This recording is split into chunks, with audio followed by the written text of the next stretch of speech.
গোপালগঞ্জের কোটালীপাড়া উপজেলায় প্রচণ্ড তাপপ্রবাহে ভ্যান চালক, ইজি বাইক চালক ও পথচারীদের সহমর্মিতা জানিয়ে খাবার, স্যালাইন, পানি ও সচেতনতামূলক লিফলেট বিতরণ করেছেন উপজেলা যুব রেড ক্রিসেন্ট সোসাইটি। বৃহস্পতিবার উপজেলা পরিষদের সামনের সড়কে চলাচলকারী ভ্যান চালক, ইজি বাইক চালক ও পথচারীদের হাতে সচেতনতামূলক লিফলেট, 1 বোতল পানি ও একটি করে স্যালাইন বিতরণ করে।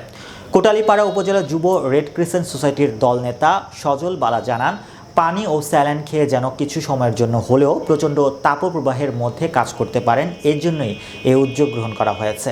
শতাধিক পথচারী, ইজি বাইক ও ভ্যান চালকদের মাঝে পানি, স্যালাইন বিতরণ করা হয়। এ সময় কোটালীপাড়া উপজেলা সমাজসেবা অফিসার রাকিবুল হাসান শুভ, কোটালীপাড়া উপজেলা যুব রেড ক্রিসেন্ট সোসাইটির দলনেতা সজল বালা, উপদলনেতা টুম্পা দারিয়া, যুব রেড ক্রিসেন্ট সোসাইটির প্রশিক্ষণ ও সহশিক্ষা বিভাগীয় প্রধান শিব পোদ্দার, সদস্য ইমন মিয়া, রনি শিকদার সহ প্রমুখ উপস্থিত ছিলেন।